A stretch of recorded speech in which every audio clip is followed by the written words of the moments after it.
إن الحمد لله نحمده ونستعينه ونستغفره ونعوذ بالله من شرور أنفسنا ومن سيئات أعمالنا من يهده الله فلا مضل له ومن يضلله فلا هادي له وأشهد أن لا إله إلا الله وحده لا شريك له وأشهد أن محمدًا عبده ورسوله أرسله بالحق بشيرًا ونذيرًا وداعيًا إلى الله بإذنه وسراجا منيرا أما بعد فإن خير الحديث كتاب الله وخير الهدى هدى محمد صلى الله عليه وسلم وشر الأمور محدثاتها وكل محدثة بدعة وكل بدعة ضلالة وكل ضلالة في النار أعوذ بالله من الشيطان الرجيم بسم الله الرحمن الرحيم يا أيها الناس اتقوا ربكم الذي خلقكم من نفس واحدة وخلق منها زوجها وبث منهما رجالا كثيرا ونساء واتقوا الله الذي تساءلون به والأرحام إن الله كان عليكم رقيبا يا أيها الذين آمنوا اتقوا الله حق تقاته ولا تموتن إلا وأنتم مسلمون يا أيها الذين آمنوا اتقوا الله وقولوا قولا سديدا يصلح لكم أعمالكم ويغفر لكم ذنوبكم ومن يطع الله ورسوله فقد فاز فوزا عظيما وقال الله سبحانه وتعالى إلا من تاب وآمن وعمل عملا صالحا فأولئك يبدل الله سيئاتهم حسنات وقال النبي الأمين صلى الله عليه وسلم بينما رجل يمشي بطريق وجد غصن شوك فأخذه فشكر الله له فغفر له وقال النبي الأمين صلى الله عليه وسلم إذا قال الإمام سمع الله لمن حمده فقولوا ربنا لك الحمد فإنه من وافق قوله قول الملائكة غفر له ما تقدم من ذنبه أو كما قال عليه الصلاة والسلام প্রশংসা মাত্রই সেই রব্বুল আলামিনের জন্য যে মহান রব্বুল আলামিন আমাদেরকে সুস্থ রেখে প্রতি জুমার ন্যায় আজকেও সালাতুল জুমআ আদায় করার জন্য পৃথিবীর সর্বোত্তম এবং সর্বশ্রেষ্ঠ জায়গা আল্লাহ সুবহানাহু ওয়া তাআলার এই মহা সম্মানিত ঘরে উপস্থিত হওয়ার যে মহান রব্বুল আলামিন আমাদেরকে তৌফিক দিয়েছেন সেই রব্বুল আলামিনের জন্য সকলেই অন্তর থেকে শুকরিয়া জানাই আলহামদুলিল্লাহ। অসংখ্য অগণিত দরুদ এবং সালাম বর্ষিত হোক বিশ্ব মানবতার মুক্তির দিশারি সর্বকালের সর্বশ্রেষ্ঠ মহামানব, যার আদর্শকে বাস্তবায়ন করাই হচ্ছে আমাদের মূল লক্ষ্য এবং উদ্দেশ্য, যার পরে আর কোন নবী এবং রাসূলের আগমন ঘটবে না, যিনি সর্বশেষ এবং সর্বশ্রেষ্ঠ রাসূল, সেই নবীর প্রতি আমরা সংক্ষিপ্তভাবে দরুদ পড়ি। আল্লাহুম্মা সাল্লি আলাইহি আল্লাহুম্মা বারিক আলাইহি। সম্মানিত মুসল্লিবৃন্দ, আমরা আলোচনা করছিলাম গত জুমার আগের জুমায় যে যেসব আমলের মাধ্যমে আল্লাহ তাআলা আমাদের গুনাহগুলোকে মোচন করবেন, তার 1 নম্বর পর্ব আমরা আলোচনা করেছি। আজকের জুমার খুতবায় আমরা 2 নম্বর পর্ব, যে এমন কোন আমল যেগুলোর মাধ্যমে আল্লাহ তাআলা বান্দার গুনাহগুলোকে মোচন করেন। আমরা সেখানে অনেকগুলো আমলের কথা বলেছিলাম, 6 থেকে 7টা আমলের কথা বলেছিলাম। যে বান্দা ওযু করার মাধ্যমে আল্লাহ তাআলা বান্দার গুনাহগুলোকে ক্ষমা করেন, 2 রাকাত সালাত আদায়ের মাধ্যমে আল্লাহ তাআলা বান্দার গুনাহ ক্ষমা করেন। তবে শর্ত হচ্ছে ওই 2 রাকাত সালাতের মধ্যে আল্লাহ এবং বান্দার মাঝে কোনো মাঝখানে কোনো কিছু থাকবে না, দুনিয়ার কোনো টেনশন চিন্তা ভাবনা থাকবে না, একদম লিল্লাহিয়াত, আল্লাহর সন্তুষ্টির জন্য সালাতে দাঁড়াচ্ছেন, মানে আল্লাহু আকবার থেকে নিয়ে সালাম ফেরানোর আগ পর্যন্ত আপনার ধ্যান খেয়াল একমাত্র আল্লাহর প্রতি। এইরকম ভাবে যে ব্যক্তি 2 রাকাত সালাত আদায় করবে, তার পিছনের যাবতীয় গুনাহ আল্লাহ তাআলা ক্ষমা করে দিবেন। তো আজকে আমরা সর্বপ্রথম যেই আমলটা নিয়ে কথা বলবো, যে এই আমলের মাধ্যমে আল্লাহ তাআলা আমাদের গুনাহগুলোকে ক্ষমা করবেন, তার 1 নম্বর আমল হচ্ছে যখন ইমাম সামি আল্লাহু লিমান হামিদা বলবে, তখন পিছন দিক থেকে মুক্তাদিরা রব্বানা লাকাল হামদ বলবে। রাসূলুল্লাহ সাল্লাল্লাহু আলাইহি ওয়াসাল্লাম বলছেন, ইজা ক্বালাল ইমাম সামি আল্লাহু লিমান হামিদা, যখন ইমাম সামি আল্লাহু লিমান হামিদা বলবে, ফাকুলু রব্বানা লাকাল হামদ, তখন তোমরা বলো রব্বানা লাকাল হামদ। যদি এই কথা তোমরা বলো, ফাইন্নাহু মান ওয়াফাকা কওলুহু কওলাল মালায়েকা, কেননা ইমামের এই রব্বানা লাকাল হামদ বলাটা আর মুক্তাদিদের রব্বানা লাকাল হামদ বলাটা, ওয়াল মালায়েকা এবং ফেরেশতাদের রব্বানা লাকাল হামদ বলাটা যদি মিলিত হয়ে যায়, ফাইন্নাহু মান ওয়াফাকা কওলুহু কওলাল মালায়েকা, তোমাদের রব্বানা লাকাল হামদ এবং ফেরেশতাদের রব্বানা লাকাল হামদ বলাটা যদি একসাথে হয়ে যায়, রাসূলুল্লাহ সাল্লাল্লাহু আলাইহি ওয়াসাল্লাম বলছেন, গুফিরা লাহু মা তাকাদ্দামা মিন যামবি, তাহলে আল্লাহ তাআলা তোমাদের পিছনের যাবতীয় গুনাহ খাতাগুলোকে ক্ষমা করে দিবেন। তাহলে এই হাদিস দ্বারা বোঝা যায় যে আমাদের উচিত যখন আমরা জামাতে সালাত আদায় করব, তখন ইমাম যখন বলবে সামি আল্লাহু লিমান হামিদা, তখন মুক্তাদিরা রব্বানা লাকাল হামদ বলবে। অপর আরেকটা হাদিসে পাওয়া যায় যে রাসূলুল্লাহ সাল্লাল্লাহু আলাইহি ওয়াসাল্লাম জামাতের সাথে সালাত আদায় করছেন, সাহাবীদেরকে নিয়ে জামাতের সাথে কোনো এক ওয়াক্তের সালাত আদায় করছেন। তো যখন রাসূলুল্লাহ সাল্লাল্লাহু আলাইহি ওয়াসাল্লাম বললেন সামি আল্লাহু লিমান হামিদা, তখন সবাই পিছন দিক দিয়ে বলল রব্বানা লাকাল হামদ। কিন্তু একজন সাহাবী, তার মুখ দিয়ে অতিরিক্ত কয়েকটা বাক্য বের হলো, হামদান কাসীরান তাইয়িবান মুবারাকান ফি। এই অতিরিক্ত কয়েকটা বাক্য বের হওয়ার কারণে সবাই বলল কি রব্বানা লাকাল হামদ, কিন্তু একজন সাহাবী অতিরিক্ত বাড়িয়ে বললেন হামদান কাসীরান তাইয়িবান মুবারাকান ফি। অতিরিক্ত এই বাক্যগুলো বাড়িয়ে বলার কারণে রাসূলুল্লাহ সাল্লাল্লাহু আলাইহি ওয়াসাল্লাম যখন সালাম ফিরালেন, সালাম ফিরিয়ে সাহাবীদেরকে জিজ্ঞাসা করলেন যে তোমাদের মধ্যে কে অতিরিক্ত এই বাক্যগুলো বলেছিলে?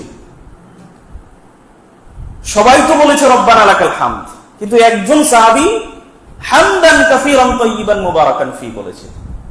আল্লাহ রাসূল জিজ্ঞাসা করলেন যে তোমাদের মধ্যে কোন ব্যক্তি এই অতিরিক্ত বাক্যগুলো বলেছিলে? তো একজন সাহাবী যিনি বলেছেন, তিনি সাহস করে বললেন যে আল্লাহ রাসূল, আমি বলছি যে হামদান কাসীরান তাইয়িবান মুবারাকান ফি। এই অতিরিক্ত মাত্র কয়েকটা শব্দ বলার কারণে রাসূলুল্লাহ সাল্লাল্লাহু আলাইহি ওয়াসাল্লাম কি বলছেন জানেন? তুমি যখন এই বাক্যগুলো মুখ দিয়ে বের করেছো, তখন আমি দেখলাম যে 30 জনেরও অধিক ফেরেশতা তোমার নেকির খাতায় আমলনামাগুলো লেখার জন্য প্রতিযোগিতা করা শুরু করছে। 30 জনেরও অধিক ফেরেশতা, একজন দুইজন ফেরেশতা না, 30 জনেরও অধিক ফেরেশতা তোমার নেকিটা লেখার জন্য প্রতিযোগিতা শুরু করছে। কে আগে তোমার নেকিটা লিখতে পারবে, কার খাতায় লিখবে। তাহলে প্রথম হাদিস থেকে তো জানতে পারলাম যে শুধু যদি আমরা রব্বানা লাকাল হামদ বলি, তাহলে পিছনের যাবতীয় গুনাহ আল্লাহ তাআলা ক্ষমা করে দিবেন। আর যদি অধিক হারে হামদান কাসীরান তাইয়িবান মুবারাকান ফি, এই বাক্যগুলো যদি আমরা অতিরিক্ত বলতে পারি, তাহলে রাসূল সাল্লাল্লাহু আলাইহি ওয়াসাল্লামের হাদিস অনুযায়ী 30 জন ফেরেশতা, 30 জনেরও অধিক ফেরেশতারা এই নেকি লেখার জন্য প্রতিযোগিতা শুরু করে। তার মানে আমাদের জন্য তো লেখার জন্য তারা প্রতিযোগিতা করবে যদি আমরা এই বাক্যগুলো বলতে পারি। তাহলে 1 নাম্বার আমল বললাম যে ইমাম যখন সামি আল্লাহু লিমান হামিদা বলবে, তখন মুক্তাদিরকে আপনার রব্বানা লাকাল হামদ অথবা হামদান কাসীরান তাইয়িবান মুবারাকান ফি, এই বাক্যগুলো বললে আল্লাহ তাআলা বান্দার পিছনের যাবতীয় গুনাহ খাতা ক্ষমা করে দেন। 2 নাম্বার আমল হচ্ছে বেশি বেশি করে সিজদা দেওয়া, সিজদা করা। একজন তাবী, তিনি রাসূলুল্লাহ সাল্লাল্লাহু আলাইহি ওয়াসাল্লামের আযাদকৃত গোলাম সাওবান রাদিয়াল্লাহু আনহুকে জিজ্ঞাসা করলেন যে, হে সাওবান, আপনি আমাকে এমন কিছু আমলের কথা বলেন যে আমল করলে আল্লাহ তাআলা আমাকে জান্নাতে প্রবেশ করাবেন। হে সাওবান, আপনি আমাকে এমন কিছু আমলের কথা বলেন যে আমলগুলো আপনি রাসূলের কাছ থেকে শুনেছেন। আপনি আমাকে এমন কিছু আমলের কথা বলেন যে আমল করলে আল্লাহ তাআলা আমাকে জান্নাতে প্রবেশ করাবেন। একবার বললেন, সাওবান রাদিয়াল্লাহু আনহু কোনো মুখ দিয়ে উত্তর দিলেন না।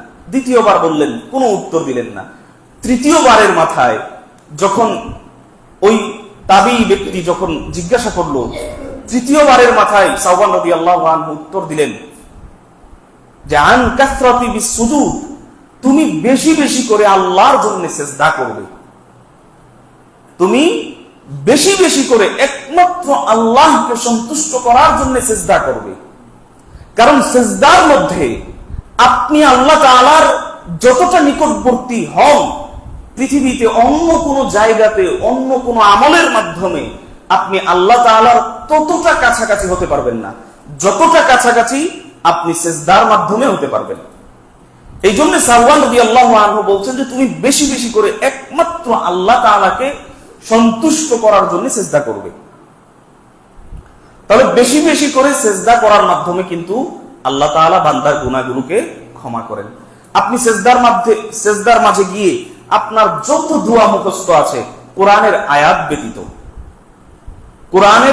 ব্যতীত আপনার যত দোয়া মুখস্থ আছে, হাদিসের দোয়া বলেন, অন্যান্য দোয়া বলেন, যত দোয়া মুখস্থ আছে আপনি সমস্ত দোয়া সিজদার মধ্যে গিয়ে পড়তে পারবেন। তবে শর্ত হচ্ছে কোরআনের আয়াত পাঠ করা যাবে না সিজদার মধ্যে। তাহলে সিজদা করার মাধ্যমে আল্লাহ তাআলা বান্দার গুনাহগুলোকে মোচন করে দেন। 3 নাম্বার আমল হচ্ছে যে তাহাজ্জুদের সালাত অথবা রমাদান মাসের কিয়াম করার মাধ্যমে আল্লাহ তাআলা বান্দার পাপ মোচন করেন। এক হচ্ছে তাহাজ্জুদের সালাত, আরেকটা হচ্ছে রমাদানের কিয়াম মানে রমাদানের তারাবির সালাত। আমরা রমাদান মাসে যেই সালাতটা আদায় করি, এই সালাতের নাম হচ্ছে আমরা দিয়েছি তারাবি। কিন্তু রমাদানের বাহিরে এখন যদি আমরা এই মানে রাতের যে কিয়ামটা, রাতের যে তাহাজ্জুদের সালাতটা, অতিরিক্ত নফল সালাতটা আদায় করি, এইটার নাম হচ্ছে তাহাজ্জুদ বা কিয়ামে রমাদান। রমাদান মাসে আদায় করলে সেটাকে আমরা তারাবি বলি বা কিয়ামে রমাদান বলি। কিন্তু রমাদানের বাহিরে যদি কেউ আদায় করে তাহলে এটাকে বলা হয় তাহাজ্জুদ। মানে রমাদানের ভিতরে সেটা আদায় করলে নাম হচ্ছে তারাবি। কিন্তু দেখেন, তারাবি শব্দটা হাদিসের কোথাও নাই। হাদিসে এসেছে কি কিয়ামুল লাইল, মানে রাতের সালাত। কিয়ামু রমাদান, রমাদানের কিয়াম, রাতের কিয়াম। তো রমাদানের কিয়াম অথবা তাহাজ্জুদের মাধ্যমে আল্লাহ তাআলা বান্দার গুনাহ ক্ষমা করেন। দলিল কি? দলিল রাসূলুল্লাহ সাল্লাল্লাহু আলাইহি ওয়াসাল্লামের হাদিস। রাসূলুল্লাহ সাল্লাল্লাহু আলাইহি ওয়াসাল্লাম বলছেন, মান কামাহু ঈমানান ওয়া ইহতিসাবান গুফিরা লাহু মা তাকদ্দামা মিন যামবি। যে ব্যক্তি রাতের সালাতটাকে, তাহাজ্জুদের সালাতটাকে অথবা রমাদানের কিয়ামটাকে যে ব্যক্তি ঈমানান, ঈমানের সাথে আদায় করবে, ওয়া ইহতিসাবান, এবং সওয়াবের আশায় যে ব্যক্তি আদায় করতে পারবে, রাসূলুল্লাহ সাল্লাল্লাহু আলাইহি ওয়াসাল্লাম বলছেন গুফিরা লাহু মা তাকদ্দামা মিন যামবি, তাহলে আল্লাহ তাআলা ওই ব্যক্তির পিছনের যাবতীয় গুনাহ খাতাগুলোকে ক্ষমা করে দেন। তার মানে দেখেন যে তাহাজ্জুদ আদায় করার মাধ্যমেও কিন্তু আল্লাহ তাআলা আমাদের গুনাহগুলোকে ক্ষমা করতে পারেন। কারণ তাহাজ্জুদের সালাতটা এমন সময় আদায় করা হয় যেই সময়ে আল্লাহ সুবহানাহু ওয়া তাআলা তার সপ্তম আসমানের উপর থেকে প্রথম আসমানে নেমে আসেন। দলিল কি? রাসূলুল্লাহ সাল্লাল্লাহু আলাইহি ওয়াসাল্লামের হাদিস, ইয়ানজিলু রাব্বুনা তাবারাকা ওয়া তাআলা কুল্লা ইয়াউমিন কুল্লা লাইলাতিন ইলা সামাঈদ দুনিয়া হিনা ইয়াবকা সুলুসুল লাইলিল আখির। তোমাদের মহান প্রতিপালক ইয়ানজিলু রাব্বুনা, আমাদের মহান রব, ইয়ানজিলু অবতরণ করেন, নেমে আসেন, কুল্লা লাইলাতিন প্রত্যেক রাতে, হিনা ইয়াবকা সুলুসুল লাইলিল আখির প্রত্যেক রাত্রের শেষ অংশে, প্রত্যেক রাত্রের শেষ অংশে আল্লাহ সুবহানাহু ওয়া তাআলা এই প্রথম আসমানে নেমে আসেন। আসার পরে কি বলেন? মাইয়াগফিরুনি ফাআগফির লাহু, হে দুনিয়ার বান্দারা, হে দুনিয়ার মানুষেরা, মাইয়াগফিরুনি, কে আমার কাছে ক্ষমা চাও? কার ক্ষমার প্রয়োজন? আল্লাহ তাআলা বান্দাকে ডেকে ডেকে বলেন, মাইয়াগফিরুনি, হে আমার বান্দারা, কার ক্ষমার প্রয়োজন? ফাআগফির লাহু, যদি আমার কাছে তোমরা ক্ষমা চাও আমি সঙ্গে সঙ্গে তোমাদের গুনাহ খাতাগুলোকে ক্ষমা করে দিব। মাইয়াতিয়ানি মাইয়াসআলুনি, কে আমার কাছে কি চাও? কার টাকার প্রয়োজন, কার ধন দৌলতের প্রয়োজন, কার ঈমানের প্রয়োজন, কার সঠিক আকীদার প্রয়োজন, কার কত কি প্রয়োজন, হালাল পন্থায় মাইয়াসআলুনি, কে আমার কাছে কি চাও? ফাউতিয়াহু, আমি আল্লাহ তোমাকে তাই দান করব। তাহলে রাসূলুল্লাহ সাল্লাল্লাহু আলাইহি ওয়াসাল্লাম বলছেন যে আল্লাহ তাআলা দুনিয়ার আসমানে নেমে আসে, এই কথাগুলো বলতে থাকেন, ডাকতে থাকেন যে কার ক্ষমার প্রয়োজন, কার কি প্রয়োজন, কি চাও আমার কাছে।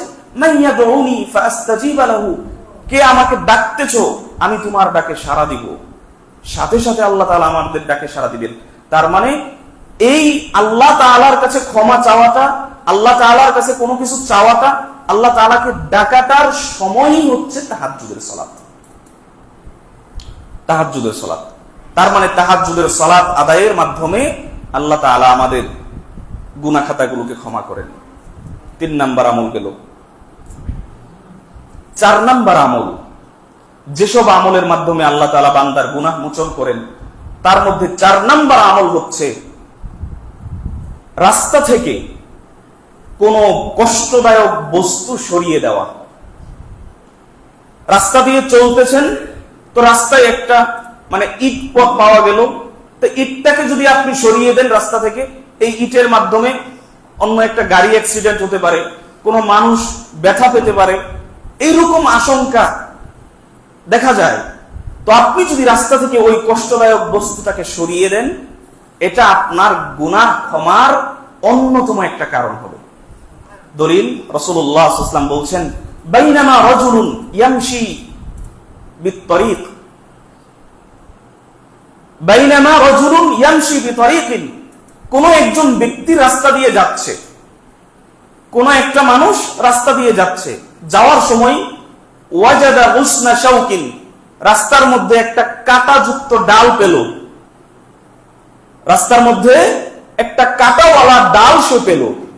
ফাআখাযাহু, সেই ব্যক্তিটা সেই কাঁটাযুক্ত ডালটাকে হাতে তুলে সরিয়ে দিল। রাস্তা থেকে ফেলে দিল, সরিয়ে দিল। শুধুমাত্র এই কাজটা সেই ব্যক্তি করলো। রাসূলুল্লাহ সাল্লাল্লাহু আলাইহি ওয়াসাল্লাম কি বলছেন? ফাশাকারাল্লাহু লাহু, আল্লাহ তাআলা ওই ব্যক্তির ওই কাজটাকে পছন্দ করে ফেলেন। শুধুমাত্র রাস্তা থেকে এই কাঁটাযুক্ত ডালটাকে সরিয়ে দেওয়ার কারণে ফাশাকারাল্লাহু লাহু, আল্লাহ তাআলা ওই ব্যক্তির ওই আমলটাকে কবুল করে নেন। কবুল করে কি করেন?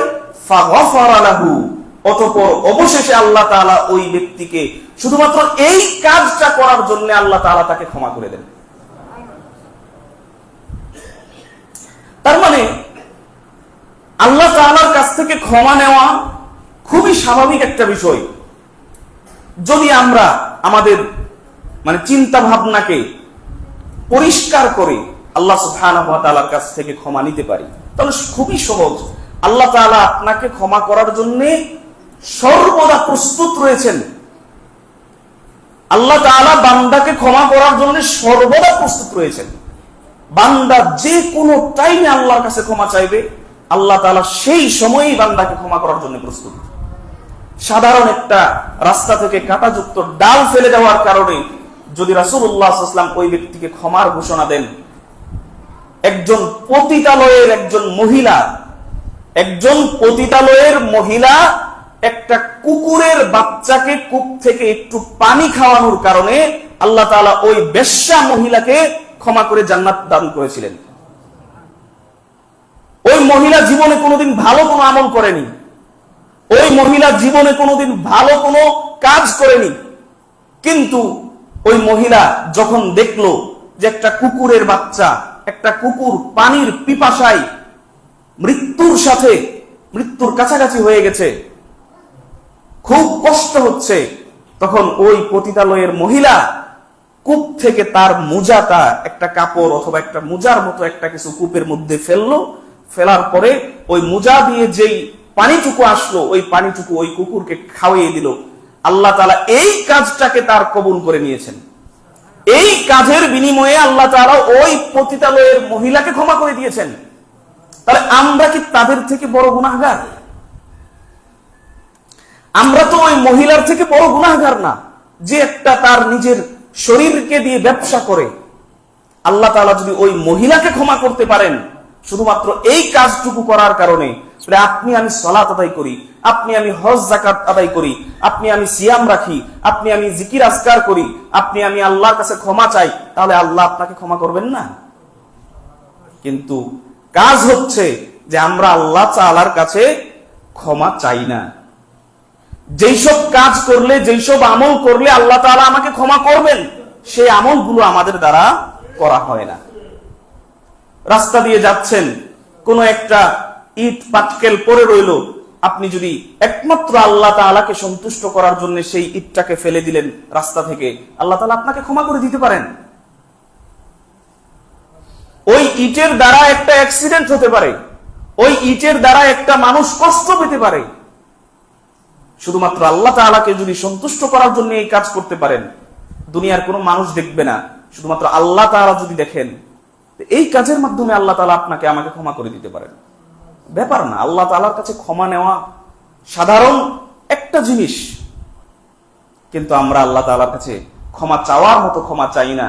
আল্লাহ তাআলার কাছে ক্ষমা করার মতো আমরা আমল আমাদের দ্বারা সংগঠিত হয় না।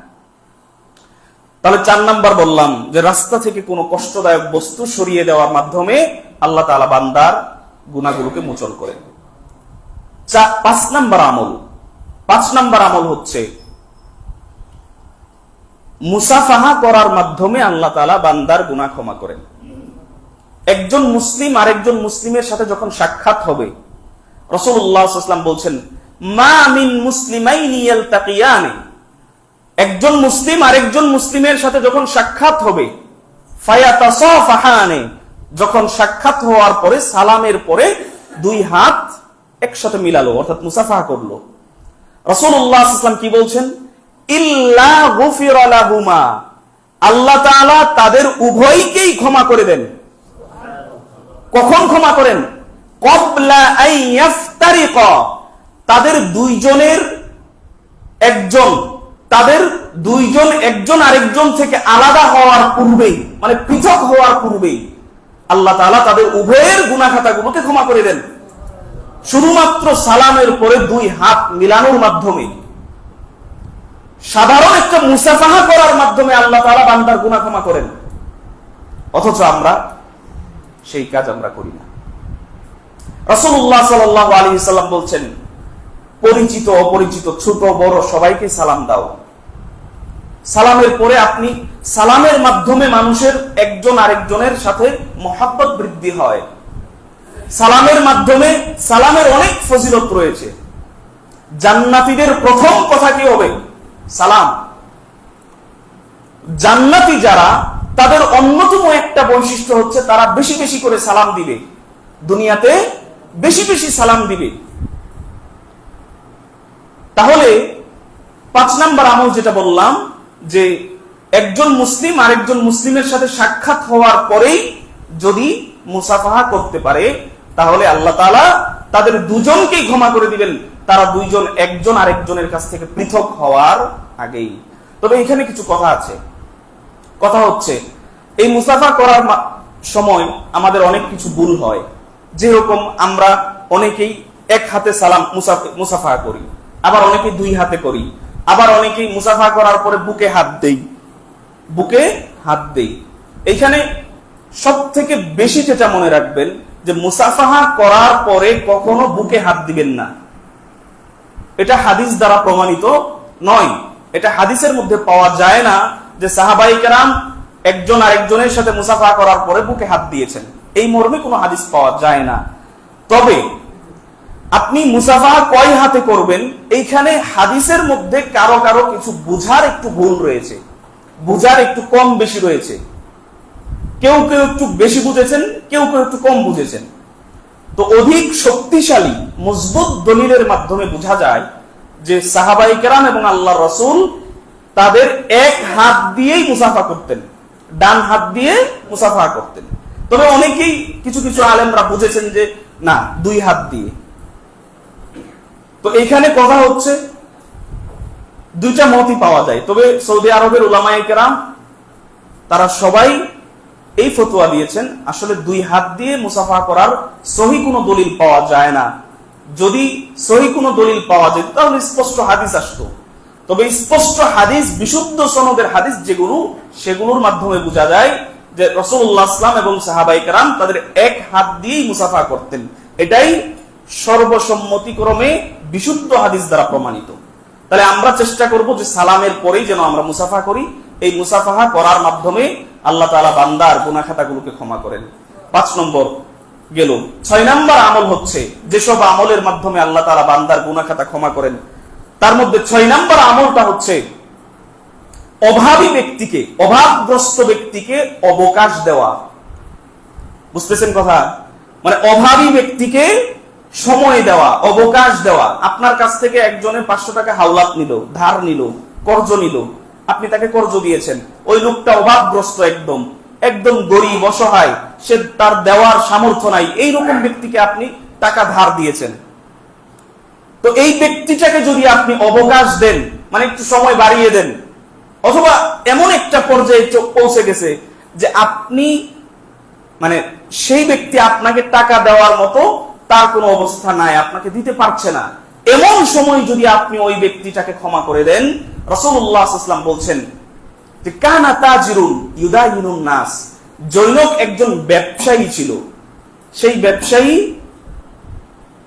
ফালাম্মা রাআ মুআসিরান, যখন কোন অভাবগ্রস্ত ব্যক্তিকে দেখতে পেত, ক্বালা লিফিতিয়ানিহি, তখন সে তার কর্মচারীকে বলতো, তখন সে তার কর্মচারীকে বলতো যে তাজাওয়াজু আনহু, তুমি তাকে ক্ষমা করে দাও।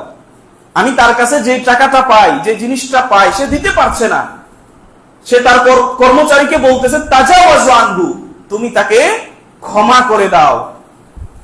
ওই ব্যক্তিটা, ওই ব্যবসায়ী বলতেছে লাআল্লাল্লাহা আইয়াতাজাওয়াজা আন্না, হতে পারে, আশা করা যায় আল্লাহ সুবহানাহু ওয়া তাআলা এর মাধ্যমে আমাদেরকে ক্ষমা করে দিতে পারেন। এই সামান্য কিছু টাকা ছেড়ে দেওয়ার মাধ্যমে, সামান্য কিছু অর্থ ছেড়ে দেওয়ার মাধ্যমে হতে পারে আল্লাহ তাআলা আমাদেরকে ক্ষমা করে দিতে পারেন। ফাতাওয়াজাজা আনহু, ফাতাওয়াজাজাল্লাহু আনহু, অতঃপর অবশেষে আল্লাহ তাআলা ওই ব্যক্তিকেও ক্ষমা করে দেন। সামান্য কিছু অর্থ, টাকা পয়সা আপনার কাছ থেকে নিল, অভাবী ব্যক্তি, অভাবগ্রস্ত ব্যক্তি, যে দিতে পারে না, আসলেই দিতে পারে না, তার সামর্থ্যের বাহিরে এমন ব্যক্তিকে যদি আপনি ক্ষমা করে দেন, আশা করা যায় আল্লাহ সুবহানাহু ওয়া তাআলাও কিন্তু আপনার গুনাহ খাতাগুলোকে ক্ষমা করে দিবেন। তাহলে এটাও কিন্তু একটা বড় একটা সুযোগ, এটাও আল্লাহ তাআলার কাছ থেকে ক্ষমা নেওয়ার অন্যতম একটা বড় সুযোগ, যে আল্লাহ তাআলা আপনাকে অর্থ দিয়েছেন, আল্লাহ তাআলা আপনাকে সম্পদ দিয়েছেন, আল্লাহ তাআলা আপনাকে টাকা দিয়েছেন, সেই টাকার মাধ্যমেও আপনি আল্লাহর কাছ থেকে ক্ষমা নিতে পারেন। কিন্তু এখন পরিস্থিতিটা এরকম হয়ে গেছে যে টাকা থাকা সত্ত্বেও আরেকজন অভাবগ্রস্ত ব্যক্তিকে আমরা টাকা দিতে চাই না। তার কিছু কারণও আছে। যে একজন মানুষ, ধরেন একজন দোকানদার, ব্যবসায়ী, দোকান থেকে একটা লোক বাকি নিল, বাকি নেওয়ার পরে 6 মাসের মধ্যে আর দোকানদারের সাথে কোনো দেখা নাই। এরকম লোক আছে না নাই? তো এই যে একটা পরিস্থিতি, বাকি নেওয়ার পরে মানুষের যে একটা পরিস্থিতি, সামর্থ্য আছে দেওয়ার, কিন্তু দোকানদারের সাথেই দেখা করে না 6 মাস যাবত। যে এই যে একটা মানুষের নেচার, মানুষের স্বভাব, যে এই সমস্ত মানুষ যদি এই সমস্ত নেচার থেকে ফিরে না আসে, তাহলে সাধারণত মানুষ, ব্যবসায়িক যারা, তারাও কোনো মানুষকে বাকি দিতে আর মন চায় না, বাকি দিতে চায় না। 6 মাস, 1 বছর, 2 বছর চলে যায়, কিন্তু তার দোকানের আশেপাশেই আসে না, তো কাকে সে বাকি দিবে? কিন্তু এমন মানুষ যদি আপনি দেখেন যার আসলেই সামর্থ্য নাই, সামর্থ্যের বাহিরে, তাহলে আপনি তাকে অবশ্যই বাকি দিবেন। আর এই বাকি দেওয়ার মাধ্যমেও কিন্তু আপনি সওয়াবের অধিকারী হতে পারেন। এক পর্যায়ে সে যদি আপনার বাকি টাকাটা না দিতে পারে, আপনি যদি তাকে ছেড়ে দেন, তাহলে আল্লাহ রাসূল বলছেন আল্লাহ তাআলা আপনার গুনাহ খাতাগুলোকে ক্ষমা করে দিবেন। কয় নাম্বার আমল গেল?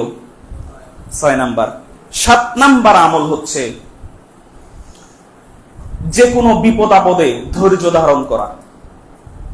মুমিন এমন একটা জিনিসের নাম, ইমানদার এমন একটা জিনিসের নাম, ইমানদার এমন একজন ব্যক্তির নাম, যেই ইমানদার কারো চেহারার দিকে তাকিয়ে ইমানদারকে চেনা যায় না যে এ আসলে ইমানদার কিনা। ইমানদারকে চেনা যায় তার অন্তরের আল্লাহ ভীতির মাধ্যমে। ইমানদারকে চেনা যায় তার চেহারা ভালো কিনা, তার চেহারার মধ্যে নূর আসতেছে কিনা, সুন্দর কিনা, এটার মাধ্যমে ইমানদারকে চেনা যায় না। ইমান কিভাবে চেনা যাবে? ইমান চেনা যাবে মানুষের অন্তরের মাধ্যমে। মানুষ আল্লাহ তাআলাকে কতটা ভয় করে, এর মাধ্যমে আপনি ইমানদারকে চিনতে পারবেন। আর ইমানদারদেরকে চিনার অন্যতম একটা বৈশিষ্ট্য রাসূলুল্লাহ সাল্লাল্লাহু আলাইহি ওয়াসাল্লাম দিয়ে গেছেন, যে ইমানদারদের জীবনে বিপদ আপদ, বালা মুসিবত লেগেই থাকবে, মৃত্যুর আগ পর্যন্ত লেগে থাকবে। এক সাহাবী রাসূলুল্লাহ সাল্লাল্লাহু আলাইহি ওয়াসাল্লামকে জিজ্ঞাসা করলেন, আল্লাহ রাসূল, সবথেকে উত্তম মানুষদের মধ্য থেকে সবথেকে বেশি পরীক্ষা কাদেরকে করা হয়েছে? রাসূলুল্লাহ সাল্লাল্লাহু আলাইহি ওয়াসাল্লাম উত্তর দিলেন, নবীদেরকে করা হয়েছে। নবীদেরকে সমস্ত মানুষদের মধ্য থেকে সবথেকে বেশি পরীক্ষা করা হয়েছে। কিসের মাধ্যমে? বিপদ আপদের মাধ্যমে পরীক্ষা করা হয়েছে, অভাবের মাধ্যমে পরীক্ষা করা হয়েছে। মানুষ নবী রাসূলদেরকে টিটকারি করত, নিন্দা করত, মানুষ নবী রাসূলদেরকে মারত। এই অভাবের মাধ্যমে, এই সমস্ত কাজের মাধ্যমে আল্লাহ তাআলা নবীদেরকে দিয়ে বেশি পরীক্ষা নিয়েছেন। এরপরে কাদেরকে দিয়ে? এরপরে যারা দুনিয়াতে ইমানদার, সব থেকে বেশি ইমানদার যারা, তাদেরকে দিয়ে আল্লাহ তাআলা পরীক্ষা নিয়েছেন। এই ইমানদারদেরকে আল্লাহ তাআলা অভাব দিয়ে পরীক্ষা করেন, আল্লাহ তাআলা খাবার না দিয়ে পরীক্ষা করেন, টাকা পয়সা না দিয়ে পরীক্ষা করেন, ক্ষুধা দিয়ে পরীক্ষা করেন, কষ্ট দিয়ে পরীক্ষা করেন, বিভিন্ন ভাবে আল্লাহ তাআলা ইমানদারদেরকে পরীক্ষা করেন। কিন্তু যাকে দেখবেন তার কোনো কষ্ট নাই, হক কথা বলে, কিন্তু কথা বলার পরে সবাই তার ভক্ত হয়ে যায়, যদি এইরকম দেখেন তাহলে বুঝবেন এ আসলে মনে হয় হক কথা বলে না। যে ব্যক্তি হক কথা বলবে তার অন্যতম একটা বৈশিষ্ট্য হচ্ছে তার বিপক্ষে মানুষ থাকবে সব সময়। আদম থেকে নিয়ে কিয়ামত পর্যন্ত যারাই হক কথা বলবে তাদের বিপক্ষে একদল মানুষ দাঁড়িয়ে থাকবে, সব সময় দাঁড়িয়ে থাকবে, বিভিন্নভাবে ষড়যন্ত্র করবে। এটা হচ্ছে নবীদের বৈশিষ্ট্য। ইব্রাহিম আলাইহিস সালাতু ওয়াস সালামকে দমানোর জন্য নমরুদ সহ কাফের মুশরিকের দল সারাক্ষণ চেষ্টা করেছে ইব্রাহিম আলাইহিস সালামের দাওয়াতকে বন্ধ করে দেওয়ার জন্য। মুহাম্মাদুর রাসূলুল্লাহ সাল্লাল্লাহু আলাইহি ওয়াসাল্লাম কত বছর বয়সে নবুয়ত পেয়েছেন? 40 বছর বয়সে। এই 40 বছর বয়স পর্যন্ত নবী মুহাম্মদুর রাসূলুল্লাহ সাল্লাল্লাহু আলাইহি ওয়াসাল্লাম মক্কার কাফের মুশরিকদের কাছে সবথেকে আপনজন ছিল। এমনকি মক্কার যেই সমস্ত আবু জাহেল, আবু লাহাব, উতবা, শাইবা এরা নবী মুহাম্মদ সাল্লাল্লাহু আলাইহি ওয়াসাল্লামকে হত্যা করার জন্য পাগল পারা হয়ে গিয়েছিল, 40 বছরের আগ পর্যন্ত এরা নবী মুহাম্মদ সাল্লাল্লাহু আলাইহি ওয়াসাল্লামকে এতটা ভালোবাসতো যে ভালোবাসার কারণে তার নাম কি দিয়েছিল? আল আমিন। কতটা ভালোবাসতো নবী মুহাম্মদ সাল্লাল্লাহু আলাইহি ওয়াসাল্লাম কে ওরা। কিন্তু যখনই নবী মুহাম্মদ সাল্লাল্লাহু আলাইহি ওয়াসাল্লাম হক কথা বলা শুরু করলেন যে কুলু লা ইলাহা ইল্লাল্লাহ, তোমরা লা ইলাহা ইল্লাল্লাহ বলো, তুফলিহু, তাহলে তোমরা কি হবে? সফলকাম হবে। যখনই তারা রাসূলুল্লাহ সাল্লাল্লাহু আলাইহি ওয়াসাল্লাম যখনই এই কথা, সামান্য একটা কথা বললেন যে লা ইলাহা ইল্লাল্লাহ, শুধুমাত্র এই কথাটা বলো, তখনই আবু লাহাব ওই সাফা মারওয়া পাহাড়ের মধ্যে দাঁড়িয়ে রাসূলুল্লাহ সাল্লাল্লাহু আলাইহি ওয়াসাল্লাম সবাইকে ডাক দিলেন। মক্কার যত কুরাইশ বংশ বলেন, যত বংশ, যত গোষ্ঠী ছিল মক্কার ভিতরে, সবাইকে ডাক দিলেন। ডাক দিয়ে বললেন যে হে মক্কার কুরাইশ বংশ এবং অন্যান্য বংশরা, আমি মুহাম্মদ যদি বলি যে এই পাহাড়ের পিছনে একদল শত্রু বাহিনী তোমাদেরকে হানা করার জন্য প্রস্তুত হয়ে আছে, তোমরা কি আমার কথা বিশ্বাস করবে? এই প্রশ্ন করলো মুহাম্মদ সাল্লাল্লাহু আলাইহি ওয়াসাল্লাম ওই কাফের মুশরিকদেরকে। তারা সবাই এক বাক্যে বলল, হ্যাঁ মুহাম্মদ, তুমি তোমার জিন্দেগিতে, তুমি তোমার জীবনে কোনোদিন কোনো একটা জায়গাতে একটা মিথ্যা কথা পর্যন্ত বলনি। তাহলে আজকে যদি বলো তাহলে আজকে আমরা বিশ্বাস করব না? অবশ্যই বিশ্বাস করব। যদি তুমি বলো এই পাহাড়ের পিছনে একদল শত্রু বাহিনী আছে, তাহলে অবশ্যই আমরা বিশ্বাস করব। রাসূলুল্লাহ সাল্লাল্লাহু আলাইহি ওয়াসাল্লাম বললেন, যদি তোমরা তাই বিশ্বাস করো তাহলে আমি বলছি আমাকে আল্লাহ তাআলা নবুয়ত দিয়েছেন, তোমরা ফাকুলু লা ইলাহা ইল্লাল্লাহ, তোমরা লা ইলাহা ইল্লাল্লাহ বলো। লা ইলাহা ইল্লাল্লাহ বললে তোমরা সফলতা অর্জন করবে, লা ইলাহা ইল্লাল্লাহ বললে তোমরা জান্নাতবাসী হবে। এই কথা বলার সাথে সাথে সমস্ত কাফের মুশরিকরা, যেই মুহাম্মদ সাল্লাল্লাহু আলাইহি ওয়াসাল্লামকে ওরা এত ভালোবাসতো, সেই মুহাম্মদ সাল্লাল্লাহু আলাইহি ওয়াসাল্লামকে তারা হত্যা করার জন্য পাগল পারা হয়ে গেল। তার মানে হক কথা যারাই যুগে যুগে বলে আসছেন, সবাইকেই একদল স্বার্থান্বেষীরা, ওই উতবা, শাইবা বলেন, নমরুদ বলেন, আবু জাহেল বলেন, আবু লাহাব বলেন, এদেরই একটা সিলসিলা আজ পর্যন্ত, এমনকি কিয়ামত পর্যন্ত টিকে থাকবে, যারা হক কথা বলবে ওদের বিরুদ্ধে থাকার জন্য, ওদেরকে ষড়যন্ত্র করার জন্য। আলেম ওলামা বলবেন, ইমাম মালিক রাহিমাহুল্লাহ বলবেন, ইমাম আহমদ ইবনে হাম্বল রাহিমাহুল্লাহ বলবেন, ইমাম আবু হানিফা বলবেন, শাফি বলবেন, যত ইমাম যুগে যুগে চলে গেছেন, সমস্ত ইমামগণকে রাষ্ট্রের স্বৈরাচারী শাসকরা তাদেরকে জেলখানায় মৃত্যুবরণ করতে হয়েছে। ইমাম আবু হানিফাকে, ইমাম আহমদ ইবনে হাম্বলকে প্রত্যেক দিন শাসক নিজে এসে, শাসক যিনি সরকার নিজে এসে আহমদ ইবনে হাম্বলকে বেত্রাঘাত করতেন, প্রতিদিন বেত্রাঘাত করতেন, নিজের হাতে বেত্রাঘাত করতেন, শুধুমাত্র একটা ফতোয়ার জন্য, একটা ফতোয়ার জন্য। তখনকার যুগে যে শাসক ছিল, সেই শাসক বলেছিল যে কোরআন এটা আল্লাহর বাণী নয়, এটা হচ্ছে মাখলুক, মানে আল্লাহর সৃষ্টি। তার এই কথার সাথে তৎকালীন যুগের যত আলেম উলামা ছিল, সমস্ত আলেম উলামা একমত পোষণ করেছে যে হ্যাঁ, কোরআন এটা আল্লাহর বাণী নয়, এটা হচ্ছে একটা মাখলুক, মানে আল্লাহর সৃষ্টি একটা জিনিস।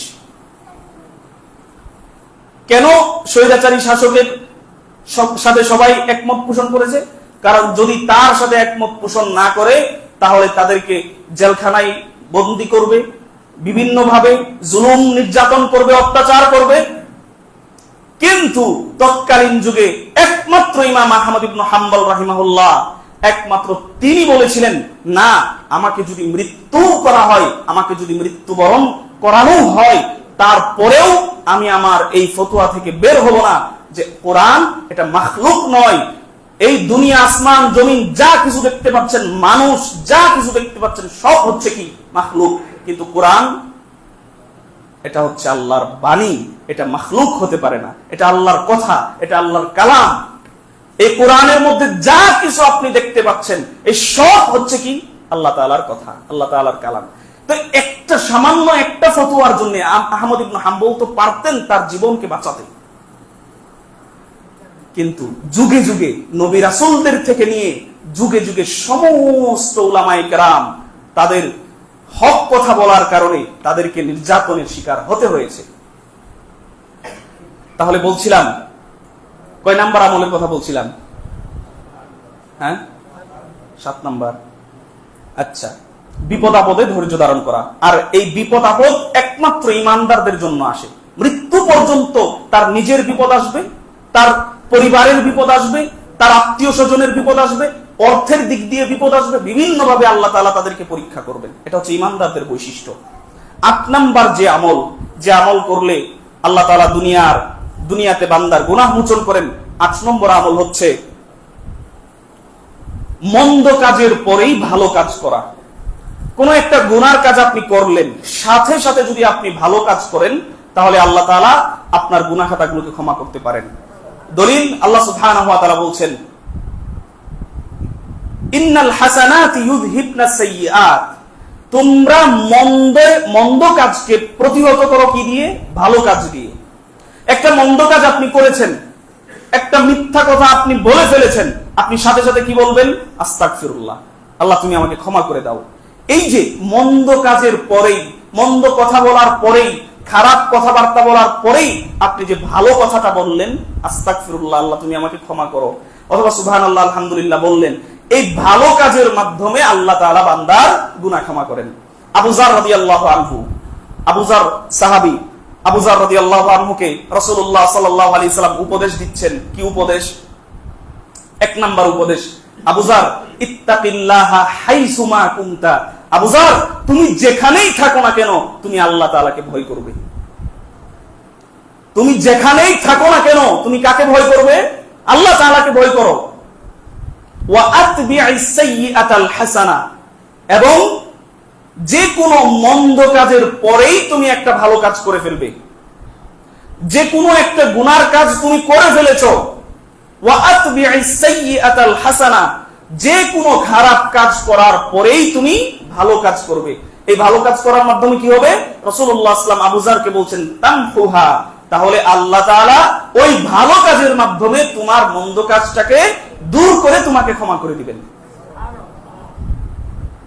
ওয়া খালিকুন নাসি বিখুলুকিন হাসান, এবং তুমি মানুষের সাথে ভালো আচরণ করো, ভালো ব্যবহার করো, মানুষের সাথে ভালোভাবে কথা বলো, কর্কশভাষী হয়ো না। মানুষের সাথে এমন ভাবে কথা বলবেন না যে মানুষ আপনার একটা কথার মাধ্যমে সে কষ্ট পায়। বুঝেন নাই কথা? রাসূলুল্লাহ সাল্লাল্লাহু আলাইহি ওয়াসাল্লাম এটাই বলছেন যে তুমি মানুষের সাথে ভালো আচরণ করো, উত্তম আচরণ করো, উত্তম ব্যবহার করো। আপনি এমন ভাবে কথা বলেন যে আপনি কথা বললেই মানুষ কষ্ট পায়। কেন? আপনার যখন কথা বলেন, আপনি একটা মানুষকে একটা কথা জিজ্ঞাসা করবেন, তো মুখের মধ্যে একটু রসকস এনে তারপর জিজ্ঞাসা করেন। বুঝেন নাই কথা? তো আপনি এমন ভাবে বলেন যে আপনি বলার আগে লোকটা একদম তৃপ্তি পেয়ে গেছে। এইরকম আচরণ থেকে বের হয়ে আসেন। মানুষের সাথে উত্তম আচরণ করেন, হাসি মুখে কথা বলেন, যেখানে যেই কথা প্রয়োজন সেখানে সেই কথাই বলেন, বেশি কথা বলতে যাবেন না। মুনাফিকদের অন্যতম একটা বৈশিষ্ট্য কি জানেন? এরা বেশি বেশি কথা বলে। মুনাফিকরা বেশি বেশি কথা বলে। মুনাফিক চিনার অন্যতম একটা বৈশিষ্ট্য এটা, যে মুনাফিকরা বেশি বেশি করে কথা বলে। বেশি বেশি কথা বললে কি হয়? আপনার কথা থেকে মিথ্যা কথা বের হতে পারে, আপনি আরেকজনের গীবত করতে পারেন, আপনি আরেকজনের পরনিন্দা করতে পারেন। সালাত আদায় করেন মসজিদে, ইমানদারদের বৈশিষ্ট্য, মসজিদ থেকে বের হয়ে আপনি আরেকজনের গীবত গাইবেন, পরনিন্দা করবেন, এটা তো ইমানদারদের বৈশিষ্ট্য হতে পারে না। এটা হচ্ছে মুনাফিকদের বৈশিষ্ট্য। আমাদেরকে এইখান থেকে বের হয়ে আসতে হবে। ব্যবহার উত্তম ব্যবহার করতে হবে, আচরণ উত্তম আচরণ করতে হবে। মানুষের সাথে কথা বলবেন, ভালো ভাষায় কথা বলবেন, আপনার কথায় যেন আরেকজন কষ্ট না পায়। আমাদেরকে এদিকে খেয়াল রাখতে হবে। কয় নাম্বার গেল? 8 নাম্বার। 9 নাম্বার যে আমল, সময় শেষ, তারপরেও শেষ করে দিচ্ছি আজকের আলোচনায়, এই বিষয়টা শেষ করব। 9 নাম্বার আমল হচ্ছে, যে কোনো খাবার খাওয়ার পরে একটা দোয়া আছে, এই দোয়াটা পাঠ করতে পারলে রাসূলুল্লাহ সাল্লাল্লাহু আলাইহি ওয়াসাল্লাম বলছেন ওই ব্যক্তির যাবতীয় গুনাহ আল্লাহ তাআলা ক্ষমা করে দেন। কি দোয়া? যে কোনো খাবার খাওয়ার পরে যদি এই দোয়াটা পাঠ করতে পারেন, আলহামদুলিল্লাহিল্লাযী আত'আমানি হাযা ওয়া রাযাকানিহি মিন গায়রি হাওলিন মিন্নি ওয়ালা কুওয়া। আলহামদুলিল্লাহিল্লাযী, সমস্ত প্রশংসা ওই আল্লাহর, যিনি আত'আমানি হাযা, আমাকে এই খাবারটা খাওয়িয়েছেন, ওয়া রাযাকানিহি, যিনি আমাকে এই রিজিকটা দিয়েছেন, মিন গায়রি হাওলিন মিন্নি ওয়ালা কুওয়া, যেই খাবার খাওয়ার আমার কোনো শক্তি নাই, আল্লাহ তাআলা আমাকে শক্তি দিয়ে খাওয়িয়েছেন। আপনার সামনে খাবার এসেছে, যদি আল্লাহ আপনাকে শক্তি না দেন, ক্ষমতা না দেন, আপনার কোনোভাবে সম্ভব সেই খাবারটা আপনি মুখে তুলে খাবেন? আপনার সামনে খাবার উপস্থিত, আপনার মানে অগোচরে না, আপনার সামনে না এরকম না, আপনার সামনে উপস্থিত, কিন্তু আল্লাহ যদি আপনাকে সামর্থ্য শক্তি না দেন, তাহলে আপনার পক্ষে কোনোভাবেই সম্ভব না সেই খাবারটা আপনি মুখে তুলে দিয়ে খাবেন। এটাই এই দোয়ার মধ্যে বলা হয়েছে, সমস্ত প্রশংসা ওই আল্লাহর জন্য, যিনি আমাকে এই খাবার, এই রিজিক খাওয়িয়েছেন, যেই রিজিক, যেই খাবার খাওয়ার সাধ্য সামর্থ্য শক্তি আমার ছিল না, তো সেই আল্লাহর জন্য সমস্ত প্রশংসা। এই দোয়া যে ব্যক্তি পড়বে, রাসূলুল্লাহ সাল্লাল্লাহু আলাইহি ওয়াসাল্লাম বলছেন গুফিরা লাহু মা তাকাদ্দামা মিন যামবি, তাহলে ওই ব্যক্তির পিছনের যাবতীয় গুনাহ খাতাগুলোকে আল্লাহ তাআলা ক্ষমা করে দেন। আরেকটা আমল হচ্ছে, যখন আপনি কাপড় পরিধান করবেন, তখন কাপড় পরিধানের সময় এইরকম একটা দোয়া যদি পড়তে পারেন, দোয়াটা হচ্ছে আলহামদুলিল্লাহিল্লাযী কাসানি হাযা আত-তাওবা ওয়া রাযাকানিহি মিন গায়রি হাওলিন মিন্নি ওয়ালা কুওয়া। এই দোয়াটা যে ব্যক্তি কাপড় পরিধানের সময় পড়বে, রাসূলুল্লাহ সাল্লাল্লাহু আলাইহি ওয়াসাল্লাম বলছেন ওই ব্যক্তিরও পিছনের যাবতীয় গুনাহ আল্লাহ তাআলা ক্ষমা করে দেন। 10 নাম্বার আমল, বাজারে প্রবেশ করে একটা দোয়া আছে, সেই দোয়াটা যদি পাঠ করতে পারেন, তাহলে তিনটা লাভ আছে। পৃথিবীতে সবথেকে উত্তম জায়গার নাম কোনটা? মসজিদ। আর সবথেকে নিকৃষ্টতম জায়গা বাজার। অথচ রাসূলুল্লাহ সাল্লাল্লাহু আলাইহি ওয়াসাল্লাম বলছেন, মান দাখালা সুক, যে ব্যক্তি বাজারে প্রবেশ করবে, ফাকালা, অতঃপর যে ব্যক্তি বলবে লা ইলাহা ইল্লাল্লাহু ওয়াহদাহু লা শারীকা লাহু লাহুল মুলকু ওয়া লাহুল হামদু ইউহয়ি ওয়া ইউমীত ওয়া হুয়া হাইয়ুন লা ইয়ামুতু বিয়াদিহিল খায়র, যে ব্যক্তি এই দোয়াটা বাজারে প্রবেশ করেই পাঠ করবে, রাসূলুল্লাহ সাল্লাল্লাহু আলাইহি ওয়াসাল্লাম বলছেন ওই ব্যক্তির 10 লক্ষ গুনাহ আল্লাহ তাআলা ক্ষমা করে দিবেন। এক, ওই ব্যক্তির 10 লক্ষ গুনাহ আল্লাহ তাআলা ক্ষমা করবেন। 2 নাম্বার, ওই ব্যক্তির 10 লক্ষ মর্যাদাকে আল্লাহ তাআলা বাড়িয়ে দিবেন। ওই ব্যক্তির 10 লক্ষ মর্যাদা বাড়িয়ে দিবেন। 3 নাম্বার, ওই ব্যক্তির আমল নামায় 10 লক্ষ নেকি আল্লাহ তাআলা লিখে দিবেন।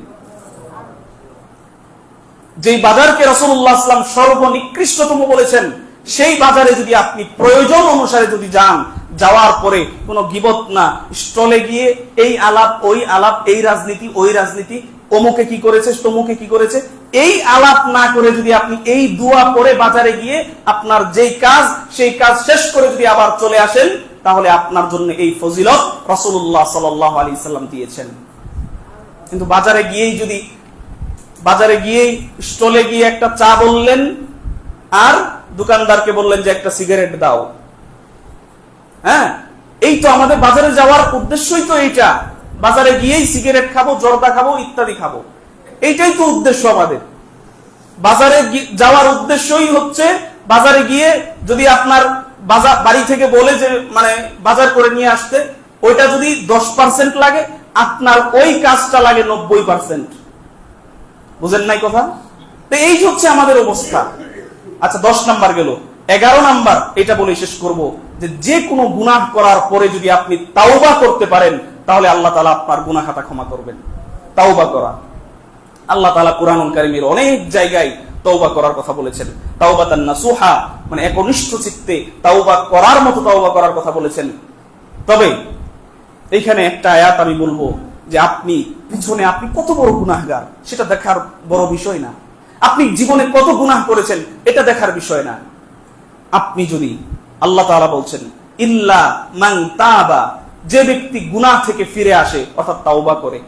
যে কোনো গুনাহ আপনি করেছেন, 70 বছর ধরে আপনি সালাত আদায় করেন না, 50 বছর ধরে আপনি সালাত আদায় করেন না, 50 বছর যাবত আপনি বিড়ি সিগারেট তামাক জর্দাগুন ইত্যাদির সাথে আপনি জড়িত, 50 বছর যাবত আপনি সুদ খান ঘুষ খান, 50 বছর যাবত আপনি জেনা করেন, 50 বছর যাবত আপনি হারাম কাজের সাথে সম্পৃক্ত, 50 বছর পরে আজকে এসে যদি আপনি বুঝতে পারেন যে আমি পিছনে যা করেছি জীবনে আমার দ্বারা সবকিছু আমার গুনাহ হয়েছে, আমার দ্বারা সবকিছু ভুল হয়েছে, যদি আজকে 50 বছর পরে এসে, 60 বছর পরে এসে, 70 বছর পরে এসে যদি আপনি এই চিন্তাটা করতে পারেন যে আমি জীবনে যা করেছি আমি ভুল করেছি, আমি নামাজ না পড়ে ভুল করেছি, আমি হজ না করে ভুল করেছি, আমি যাকাত না দিয়ে ভুল করেছি, আমি হারাম না খেয়ে ভুল করেছি, আমি জেনা করে ভুল করেছি, আমি হারাম রিলেশন করে ভুল করেছি, যদি এই চেতনা আপনার ভিতরে ফিরে আসে, আল্লাহ তাআলা বলছেন ইল্লা মান তাবা,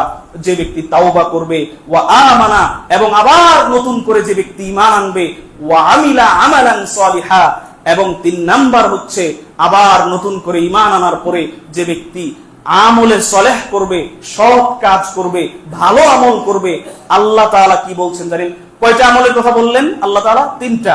ইল্লা মান তাবা, যে ব্যক্তি পিছনের যাবতীয় গুনাহ খাতার জন্য কি করে? আল্লাহর কাছে তওবা করে। 2 নাম্বার নতুন করে আবার ঈমান আনে। 3 নাম্বার ঈমান আনার পরে আবার আমলে সালেহ করে। আল্লাহ তাআলা বলছেন ফাউলাইকা ইউবাদদিলুল্লাহু সাইয়্যাতিহিম হাসানাত, আল্লাহ তাআলা ওই ব্যক্তির পিছনের যাবতীয় গুনাহ খাতাগুলোকে তো ক্ষমা করবেনই, ওই গুনাহগুলোকে আল্লাহ তাআলা নেকি দ্বারা পরিবর্তন করে দিবেন। 50 বছর আপনার জেনা করার মাধ্যমে যত গুনাহ হয়েছিল, এই 50 বছর পরে আপনি বুঝতে পেরে তওবা করলেন, ঈমান আনলেন, আবার আমলে সালেহ করলেন, এই কাজ যদি করতে পারেন, 50 বছর জেনা করার কারণে যত গুনাহ হয়েছিল সমস্ত গুনাহকে আল্লাহ তাআলা ক্ষমা করবেন তো করবেনই, ওই জেনার মাধ্যমে যতগুলো গুনাহ হয়েছিল সেই গুনাহগুলোকে আল্লাহ তাআলা নেকি দ্বারা পরিবর্তন করে দিবেন। সুতরাং আল্লাহ তাআলা এত বড় অফার আমাদেরকে দিয়েছেন, তারপরেও যদি আমরা সেই অফারকে কাজে না লাগাই, সামান্য মোবাইলে একটা সিমে যদি এমবির অফার, মিনিটের অফার আসে, পাগল হয়ে দোকানে গিয়ে এমবি মিনিট চলি, ঠিক না? আল্লাহ তাআলা আপনাকে জান্নাতে যাওয়ার অফার দিচ্ছেন। আল্লাহ সুবহানাহু ওয়া তাআলা আমাদের সবাইকে উক্ত কথাগুলোর উপর আমল করার তৌফিক দান করেন, আমিন।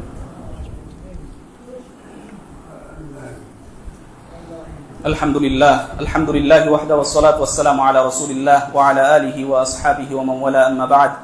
আউযু বিল্লাহি মিনাশ শাইতানির রাজীম। বিসমিল্লাহির রহমানির রহিম।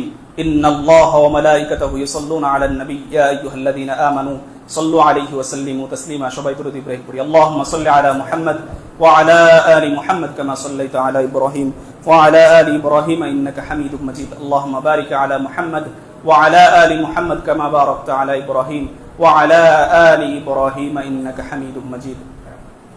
ربنا ظلمنا أنفسنا وإن لم تغفر لنا وترحمنا لنكونن من الخاسرين. ربنا آتنا في الدنيا حسنة وفي الآخرة حسنة وقنا عذاب النار. رب اغفر لي ولوالدي وللمؤمنين يوم يقوم الحساب. رب ارحمهما كما ربياني صغيرا. رب ارحمهما كما ربياني صغيرا. ربنا هب لنا من أزواجنا وذرياتنا قرة أعين واجعلنا للمتقين إماما.